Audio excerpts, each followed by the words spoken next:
Welcome all of you on behalf of Sage University Indore. I Pallavi Pahadia, HOD Electronics and Communication Engineering Department. I invite all the participants and the speaker of today's session, Dr. Miten Singh Yadav sir. Dr. Miten Singh Yadav sir will discuss about today on the awareness talk of COVID-19.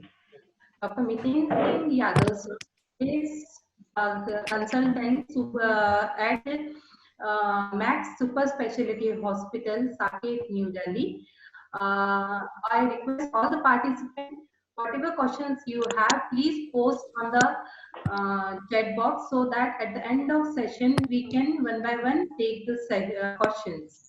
So now I request Dr. Miten Singh Yadav. What we call coronavirus is a group of viruses. It's not a single virus. It's an RNA virus, and the coronavirus has caused a lot of disease in the past. ये पहली बार नहीं हुआ कि कोई corona virus की बीमारी आई है. इससे पहले मीरस के नाम से, सार्स के नाम से काफी सारे वायरस डिजीजेस आए थे. इनफैक्ट एनिमल्स की कोरोना वायरस डिजीजेस होते हैं. अब इसलिए फिर इस वायरस का नाम बदल के बाद में कोविड-19 रखा गया. A novel corona virus with an ID of 1919. That is the name has come कोविड-19. पहली बार के केसेस चाइना में वुहान में दिसंबर 2019 में देखे गए. उसके बाद जैसा कि हम लोग जानते हैं कि एक ग्लोबल पेंडेमिक बन गया है और ये पूरे वर्ल्ड में लोगों को अफेक्ट कर रहा है. सिम्टम्स पे बहुत ज्यादा नहीं जाऊंगा, बट ब्रीफ में बताऊंगा. अभी आजकल सारा मीडिया, सारा न्यूज चैनल से लेके सोशल मीडिया सब कुछ बता रहे हैं कि कोरोना वायरस के सिम्टम्स क्या क्या होते हैं. बट बेसिक 4 सिम्टम्स हमें ध्यान रखने हैं. इसमें एक होता है fever. Fever high grade usually describe किया गया है, पर स्क्रीनिंग पर्पज से any fever above 99.5% is considered fever. Cough, mostly सूखी खांसी होती है, बट अगर किसी को प्रोडक्टिव काफी बलगम के साथ भी आ रहा है तो इसका ये मतलब नहीं कि आपको नहीं हो सकता है. तो सांस लेने में दिक्कत, सिर में दर्द होना, शरीर और बदन में दर्द होना, थकान होना, अनयूजुअल थकान होना. उसके अलावा कुछ नए सिम्टम्स आए इस वायरस के, जिसमें कहा गया कि लोगों को सूंघने की कैपेसिटी कम हो जाती है. वैसे भी सूंघने की कैपेसिटी सब में अलग अलग होती है, बट एनोस्मिया कहते हैं. तो नॉर्मल कफ एंड कोल्ड में भी लोगों की सूंघने की कैपेसिटी कम हो जाती है, इसमें भी हो जाती है. अदरवाइज 80% लोगों में वायरस के सिम्टम्स बहुत मिनिमम या बहुत कम होते हैं. इनफैक्ट दिल्ली में इतने सारे केसेस अभी पता चले जो टेस्ट के बाद इनको कोरोना वायरस है. अर्ली स्टेज 4-5 डेज तक उनको कोई भी सिम्टम नहीं आ रहे थे. तो इसलिए ये बीमारी बाकी बीमारियों की तुलना में ज्यादा खतरनाक और ज्यादा अजीब इसलिए है कि आज तक जितनी भी बीमारी है या तो वो वेक्टर से फैलती हैं, या ब्लड बॉर्न है, सेक्सुअली ट्रांसमिटेड डिजीजेस हैं, या फिर कोई पैथोजन डायरेक्टली अफेक्ट कर रहा है, जैसे डेंगू है, मलेरिया है, मच्छर से फैल रहा है तो मच्छर कंट्रोल कर लीजिए आप. HIV, हेपेटाइटिस बी, सी है, वो ब्लड से फैलते हैं, सिरिंज से फैलते हैं, सेक्सुअल ट्रांसमिशन से फैलते हैं. और सिम्टम आने के बाद, पहले पेशेंट को सिम्टम आते हैं, हमें पता चलता है ये बीमारी, इससे बीमारी फैल सकती है. इस बीमारी की सबसे बड़ी प्रॉब्लम ये है कि आदमी बीमार है, उसको पता चले उससे पहले वो बीमारी फैला सकता है.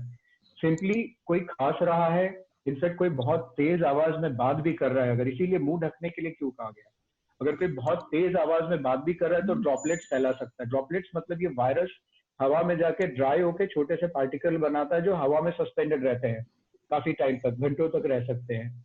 और ये पार्टिकल करीब करीब 6-7 फीट तक ट्रेवल कर सकते हैं. इसलिए पहले हम जो कहते थे कि 1 मीटर का गैप रखना है, अब वो गैप बढ़ा के कहा गया है कि 2 गज की दूरी है, 2 मीटर्स डिफरेंस से 6 फीट का डिफरेंस. तो जैसे कि स्लाइड में आप देख पा रहे हो, virus spreads through the cough droplets. खांसी के द्वारा ड्रॉपलेट से फैलता है. आंखें टच की, नाक टच किया, फेस टच किया, वहां से. दूसरा, हम चीजों को छू रहे हैं, आप और हम ऑफिस में होंगे, कागज, पेन, अपना ड्रॉर्स, कुछ. अगर एक कोई आदमी बीमार है, जिस उसके अगर हाथ में वायरस लगा, जिस सरफेस को छुएगा, कई सारे सरफेस है, मेटल हो गया, डिफरेंट मेटल, लेदर, फैब्रिक, लकड़ी, इस सब पे ये वायरस अलग अलग दिनों तक, कुछ घंटों से लेके कुछ दिनों तक ये वायरस सरवाइव कर सकता है. वो एक मेजर सोर्स है. दूसरा, अगर आपको सीधा वायरस इन्फेक्शन नहीं भी हुआ है, लेकिन अगर आपने कोई ऐसी चीज छुई है जिसके सरफेस पे वायरस है, जिसके सरफेस पे वायरस है, अगर आपने इसीलिए कहा जाता है फेस को क्यों नहीं, क्योंकि एक ह्यूमन टेंडेंसी होती है, हम दिन में लगभग 1000 बार हमारा चेहरा छूते हैं। तो अगर हमारे हाथों में वायरस लगा है, अगर हमने हमारी नाक, आंख, कान, मुंह को छुआ है, तो हम उस वायरस को कंटामिनेट कर लेंगे। इसीलिए अगर हम गलती से किसी के टच में आए हैं, इसीलिए कहा जाता है कि आप बाहर से आए या ऐसा लग रहा है कि आप वर्किंग कंडीशन में है, तो 20 मिनट पे हाथ धोना, सोप से धोना बेस्ट है।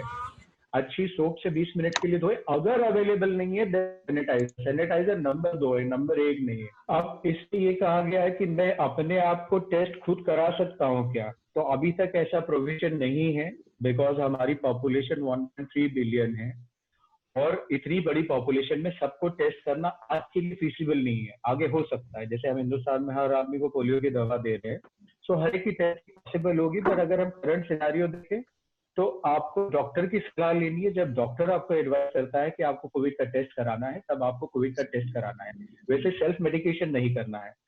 और अभी सिर्फ लैब ये टेस्ट क्यों कर पा रही है, क्योंकि डिजीज नहीं है, इसके टेस्ट करने के तरीके नए हैं। जो सबसे एडवांस और सबसे एक्यूरेट तरीका है वो RT-PCR कहते हैं, जिसको real time polymerase chain reaction है।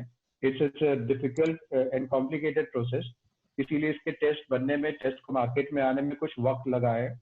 दूसरा एंटीबॉडी बेस्ड टेस्ट है जो मास स्क्रीनिंग के काम आता है।